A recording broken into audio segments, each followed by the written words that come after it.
Namna pekee ambayo Mungu alikuwa akiwasiliana na viumbe wake, yani mitume yake na manabii yake, ilikuwa ni wahai.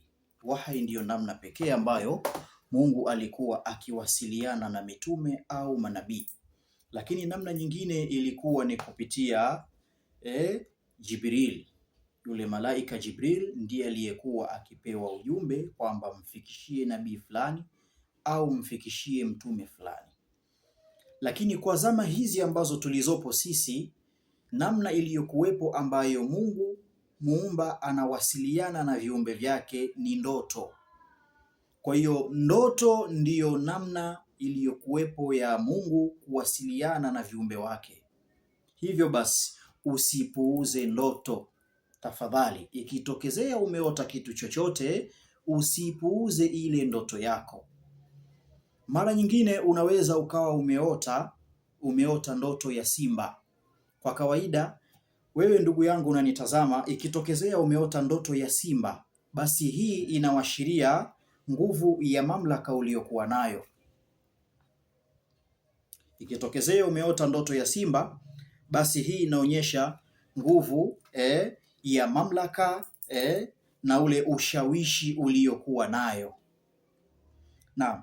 Lakini vile vile ikitokezea umeota unakula nyama ya simba.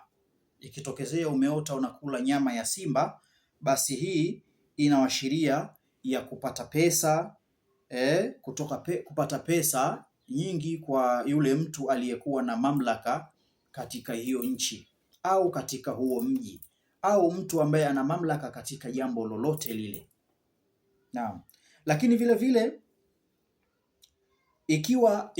ikiwa utaota umeshika nyama ya simba, aidha umeshika nyama ya simba au umeshika ngozi ya simba au umeshika mkia wa simba au kucha za simba, basi hiyo ndoto ikitokezea umeota hivyo, basi jiandae, kwa sababu sio muda mrefu utapata pesa nyingi sana. Kadhalika utapata mali nyingi sana ambazo zinasababishwa na mirathi.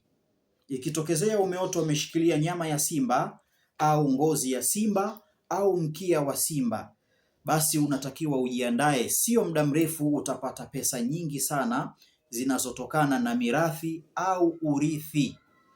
Kwa hivyo kama itakuwa pengine mna mali zenu za mirathi za urithi mlizoachiwa pengine na wazazi wenu, na pengine mtakuwa mmekwenda aidha katika mahakama aidha na vitu kama hivyo hapo, na ikatokezea umepata hii ndoto, basi moja kwa moja hii inaashiria sio muda mrefu utapata pesa nyingi sana au mali nyingi sana zinazotokana na hiyo mirathi. Naam. Lakini vile vile ikitokezea umeota humuogopi simba katika ile ndoto yako, yaani umeota katika ndoto unamuona simba lakini humuogopi yule simba, yaani unaota simba anapita pengine mbele pale na wewe unapita kwa pembeni, wala humuogopi yule simba. Sasa hii peke yake inaonyesha ile nguvu ya imani kubwa uliyokuwa nayo wewe ndugu muotaji. Kadhalika ukiota simba ukiota ndoto ya simba kwa mtu ambaye anapitia hali ngumu kimaisha au hali ngumu kiuchumi, ikitokezea umeota simba, hii inawashiria mafanikio au maendeleo, lakini vile vile hii inaonyesha fursa kubwa sana za kiuchumi zilizopo mbele yako. Kwa hiyo ndugu yangu, wewe unaonitazama, ikitokezea umeota ndoto ya simba, na kama ikiwa unapitia hali ngumu kwa kipindi hicho, basi hiyo ndoto inawashiria ya kwamba fursa za kimaisha, inawashiria kwamba kuwa na uchumi mzuri, inawashiria kuwa na mafanikio katika siku zijazo. Kwa hiyo ndugu yangu, kama itatokezea umeota ndoto kama hiyo, basi ufahamu maana yake ni hivyo.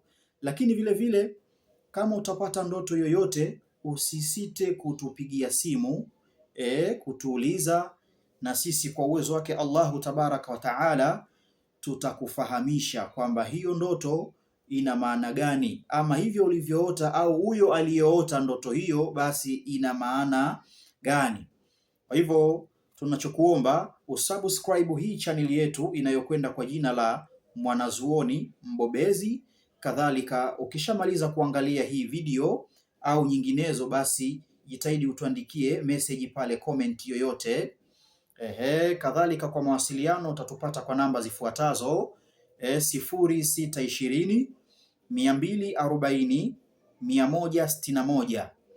Kadhalika utatupata kwa namba nyingine 0785 85 81 16. Asanteni.